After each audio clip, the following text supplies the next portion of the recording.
जय हिंद। Dear student, online class में आपका स्वागत है। आज हम बात करेंगे विश्व के कृषि प्रदेश, agricultural regions of the world. आज हम देखेंगे भूमध्य सागरीय कृषि प्रदेश।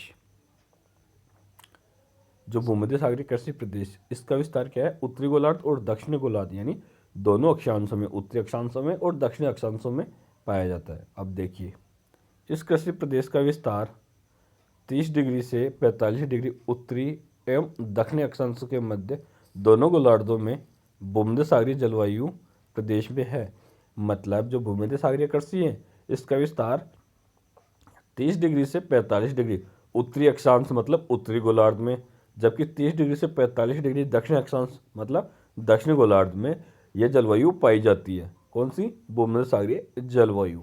वहाँ पे भूमध्य सागरीय कृषि की जाती है, यानी भूमध्य सागरीय कृषि प्रदेश स्थित है। जहाँ पे भूमध्य सागरीय जलवायु पाई जाती है, उसी क्षेत्र में भूमध्य सागरीय कृषि प्रदेश स्थित है। और ये कितने अक्षांशों के बीच में है? 30 डिग्री से 45 डिग्री उत्तरी एवं दक्षिणी अक्षांशों के मध्य दोनों गोलार्धों में। आगे देखिए, इसमें कृषि जीवन निर्वाह एवं व्यापार दोनों ही दृष्टि से की जाती है। जो भूमध्य सागरीय कृषि है वो क्या है? जीवन निर्वाह यानी सिर्फ जीवन जीने के लिए और व्यापार करने के लिए, दोनों ही दृष्टि से की जाती है। कृषि के साथ साथ इस कृषि प्रदेश में पशुपालन भी होता है। यानी इसमें क्या है? कृषि के साथ साथ इस कृषि प्रदेश में पशुपालन भी होता है। पशुपालन में ये बकरी, भेड़, ये जानवर को पाला करते हैं। तो मतलब यहाँ पे जो कृषि होती है वो मिश्रित कृषि होती है, जहाँ पे कृषि के साथ पशुपालन भी किया जाता है। उस कृषि को क्या बोलते हैं? मिश्रित कृषि। तो भूमध्य सागरीय कृषि की विशेषता क्या है? मिश्रित कृषि। यहाँ पे कृषि के साथ पशुपालन भी किया जाता है। और पशु कौन से होते हैं इसमें? भेड़, बकरियां होती है। ठीक है। इस प्रकार की कृषि इन्हीं अक्षांशों के मध्य सिंचित अर्धशुष्क क्षेत्रों में की जाती है। यानी जो भूमध्य सागरीय कृषि है वो 30 से 45 अक्षांश के बीच में सिंचित और अर्धशुष्क क्षेत्रों में की जाती है, जहाँ की जलवायु कैसी हो? अर्धशुष्क, और सिंचाई की सहायता से कृषि की जाती है। यह कृषि सघन, उच्च विशेषीकृत तथा अधिक फसली विविधता वाली होती है। जो यहाँ की जो कृषि है वो सघन, उच्च विशेषीकृत तथा अधिक फसली विविधता वाली होती है, जिसमें कुछ विशिष्ट फसलों का उत्पादन होता है। यानी जो भूमध्य सागरीय कृषि, इसमें क्या है? कुछ विशिष्ट फसलों का उत्पादन होता है, जैसे गेहूँ, जौ और सब्जियाँ। खट्टे फल जिसमें अंजीर, अंगूर, ये सारी चीज़ें आ गई। जैसे गेहूँ, जो सब्जियों का उत्पादन घरेलू उपभोग के लिए किया जाता है, जबकि रसदार फलों जैतून, अंगूर का उत्पादन मुख्य निर्यात के लिए किया जाता है। यानी जो भूमध्य सागरीय कृषि है, इसमें गेहूँ, जो सब्जियों के साथ फलों का उत्पादन भी किया जाता है, जैसे में जैतून, अंगूर, अंजीर, ये सारे मौसमी, संतरा, ये सारी चीज़ें आ गई है। ठीक है।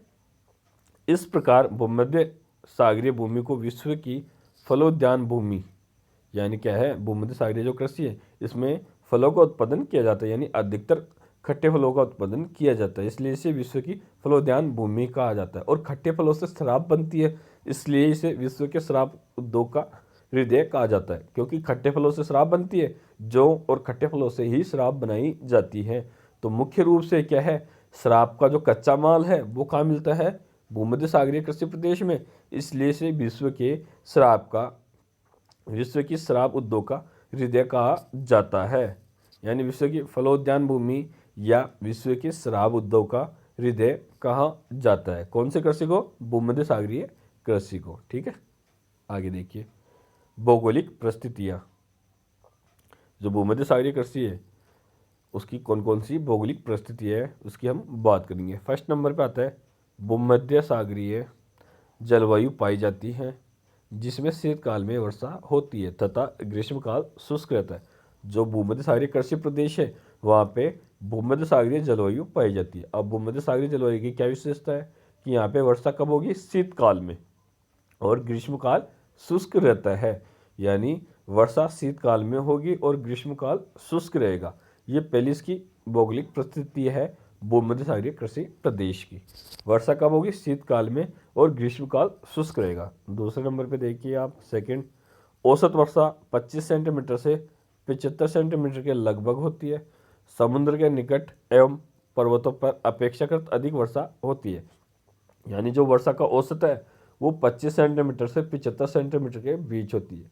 यानी जो भूमध्य सागरीय जलवायु पाई जाती है वहाँ पे वर्षा 25 सेंटीमीटर से 75 सेंटीमीटर के बीच होती है, और वर्षा समुद्र के पास में यानी तटीय क्षेत्रों में और पर्वतों के जो उच्च भाग है वहाँ पे वर्षा अधिक होती है। ठीक है।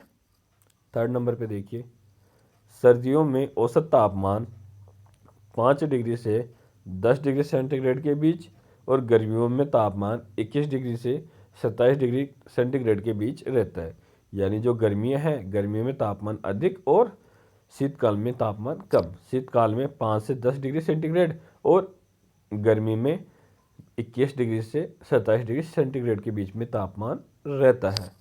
4 नंबर पे देखिए, इस प्रदेश में वनस्पति के रूप में झाड़ियाँ, घास और एवं पेड़ मिले जुले उगते हैं। यानी जो ये भूमध्य सागरीय कृषि प्रदेश है, यहाँ की जलवायु कैसी है? अर्धशुष्क जलवायु है, इसलिए यहाँ पे घास, झाड़ियाँ और पेड़ मिले जुले उगते हैं। ठीक है। अब बात कर लेते हैं मिट्टी की। मिट्टी यहाँ की कैसी है? बलुई एवं कंकरीली मिट्टी पाई जाती है। जो भूमध्य सागरीय कृषि प्रदेश है इसमें जो मिट्टी है वो बलुई और कंकरीली। ठीक है। दो प्रकार की मिट्टी पाई जाती है, बलुई और कंकरीली मिट्टी पाई जाती है। ये इसकी भौगोलिक परिस्थितियाँ थी। आगे देखिए, प्रादेशिक वितरण। यानी जो भूमध्य सागरीय कृषि है विश्व के कौन कौन से क्षेत्रों में की जाती है, कौन कौन से देश आते हैं। यहाँ से एक क्वेश्चन हमेशा आता है, कंपटीशन एग्जाम में भी आता है, साथ में कॉलेज एग्जाम में भी आता है। जो भूमध्य सागरीय कृषि प्रदेश के क्वेश्चन 3 तरह से बनते हैं। एक तो आपके ऑब्जेक्टिव में पूछ लिया जाता है कि कई बार क्या है, 3 कृषि प्रदेश दे देते हैं, यानी 3 भूमध्य सागरीय कृषि के क्षेत्र दे देते हैं और एक नहीं देता। तो उसमें क्या बोलता है वो कि जो भूमध्य सागरीय कृषि निम्न में से कौन से क्षेत्र में नहीं होती है। तो जहाँ पे जो ऑप्शन 3 दे रखा है उनमें तो कृषि होती है, एक में नहीं होती। जो नहीं होती उसमें आपको टिक लगाना होता है। कई बार ऐसे करता है कि 3 में तो कृषि नहीं होती है, एक में होती है। ठीक है। भूमध्य सागरीय कृषि एक क्षेत्र में होती है, तो 4 ऑप्शन में से ये पूछ लेता है निम्न में से कौन से क्षेत्र में भूमध्य सागरीय कृषि होती है। 2 क्वेश्चन हो गए। तीसरा टाइप आता है आपके मैप में। मैप में क्या होता है कि भूमध्य सागरीय कृषि प्रदेशों को इंकित करवा लेता है, उनके बारे में प्रश्न कर लेता है। जैसे भूमध्य सागरीय कृषि के क्षेत्र को दर्शाइए, या भूमध्य सागरीय कृषि कौन से क्षेत्रों में होती है, ऐसे क्वेश्चन कर लेता है। या इटली, यूनान, अल्जीरिया, ऑस्ट्रेलिया, इनको दर्शाइए। तो ये वो क्षेत्र है जहाँ पे भूमध्य सागरीय कृषि होती है, जिसमें कैलिफोर्निया, चिली, इनके बारे में ज़्यादा पूछता है, इनके बारे में ज़्यादा क्वेश्चन करता है। ठीक है। तो यहाँ से एक क्वेश्चन कंफर्म आता ही है, तो इसे ध्यान से देखिए इन क्षेत्रों को। ठीक है। प्रादेशिक वितरण। यह कृषि स्पेन, दक्षिण फ्रांस, इटली, टर्की, यूनान, Syria, Lebanon, Israel, Morocco, Algeria, Tunisia के भूमध्य सागरीय तटीय क्षेत्रों में, कैलिफोर्निया की घाटी, मध्य चिली, दक्षिण पश्चिमी अफ्रीका तथा दक्षिणी ऑस्ट्रेलिया में विस्तृत है। यानी जो ये कृषि है वो कहाँ कहाँ की जाती है? स्पेन, दक्षिणी फ्रांस, टर्की, इटली, यूनान, Syria, Lebanon, Israel, Morocco, Algeria, Tunisia के भूमध्य सागरीय तटीय क्षेत्रों में, कैलिफोर्निया की घाटी। अब इम्पोर्टेंट यहाँ पे कैलिफोर्निया की घाटी और मध्य चिली, इनके बारे में हमेशा क्वेश्चन करता है यहाँ से। तो कैलिफोर्निया की घाटी, मध्य चिली, दक्षिण पश्चिमी अफ्रीका तथा दक्षिण ऑस्ट्रेलिया आदि में विस्तृत है। तो इनको आप मैप में भी देख लेना और इनको आप अच्छे से याद कर लो, इनमें से क्वेश्चन आता ही है हर बार। ठीक है। आगे देखिए, कृषि की विशेषता। जो भूमध्य सागरीय कृषि है, भूमध्य सागरीय कृषि की विशेषता क्या क्या है वो देखिए। फर्स्ट नंबर पे आता है, इस कृषि प्रदेश में खाद्यान्नों के साथ साथ पशुपालन भी किया जाता है। यानी जो भूमध्य सागरीय कृषि है इसमें क्या है, खाद्यान्न के साथ पशुपालन भी किया जाता है, यानी मिश्रित कृषि की जाती है। ठीक है। तो मिश्रित कृषि भी भूमध्य सागरीय कृषि की प्रमुख विशेषता है। यानी जहाँ पे कृषि के साथ पशुपालन किया जाता है वो मिश्रित कृषि कहलाती है। ठीक है। तो यहाँ पे क्या है, कृषि के साथ पशुपालन भी किया जाता है। दूसरे नंबर पे देखिए, शीत ऋतु में वर्षा काल के दौरान गेहूं, जौ, मक्का तथा शुष्क गर्मी में घास एवं सिंचित फसलें उगाई जाती हैं। यानी जो शीत ऋतु है यानी वर्षा काल है, उस समय गेहूं, जौ, मक्का तथा शुष्क गर्मी में घास एवं सिंचित फसलें उगाई जाती है। यानी घास और जिन फसलों की सिंचाई की जा सके वो फसलें उगाई जाती है। थर्ड नंबर पे देखिए आप, अधिकतर कृषि का उद्देश्य व्यापार करना होता है। जो भूमध्य सागरीय कृषि है इसमें क्या है, अधिकतर फलों के वृक्ष होते हैं, खट्टे फलों का उत्पादन किया जाता है। तो इनका प्रमुख उद्देश्य क्या होता है, कृषि का अधिक से अधिक व्यापार करना। ठीक है। 4 नंबर पे देखिए, इस खेती का ऐतिहासिक विकास हुआ है। भरण पोषण की कृषि से साग सब्जी के निर्यात की कृषि और वर्तमान में फलों के निर्यात की कृषि हो गई है। यानी क्या है, जो ये कृषि थी पहले क्या था, सिर्फ अपने जीवन यापन के लिए ही किया जाता, फिर ये कृषि क्या है विकसित होती गई। फिर क्या है, सब्जियों के निर्यात के साथ साथ फलों का निर्यात भी इसमें किया जाने लगा है। ठीक है। तो इस कृषि का ऐतिहासिक विकास हुआ है। ठीक है। 5वें नंबर पे देखिए 5 पे, पर्वतीय एवं पठारी क्षेत्रों में पशुपालन किया जाता है। जो पर्वतीय क्षेत्र है और पठारी क्षेत्र, वहाँ पे पशुपालन किया जाता है। पशुपालन कौन से, भेड़ बकरियों का इनमें पशुपालन मुख्य रूप से किया जाता है। 6 नंबर पे देखिए, इस प्रदेश की कृषि में सिंचाई का महत्वपूर्ण हाथ होता है। यानी जो ये कृषि प्रदेश है इसमें क्या है, जो फसलें उगाई जाती है वो सिंचाई की सहायता से उगाई जाती है। तो यानी इस कृषि प्रदेश में सिंचाई का बहुत ही महत्व है।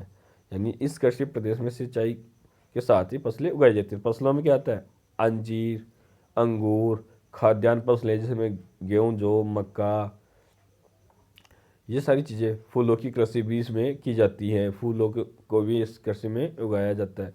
सब्जियां, ये सारी चीज़ों की जो उत्पादन है, इन सभी जो कृषि है, सभी की जो कृषि है उसका उत्पादन सिंचाई की सहायता से लिया जाता है। यानी यह कृषि सिंचित कृषि भी कह सकते हो, क्योंकि यहाँ पे जो कृषि की जाती है वो सिंचाई की सहायता से की जाती है।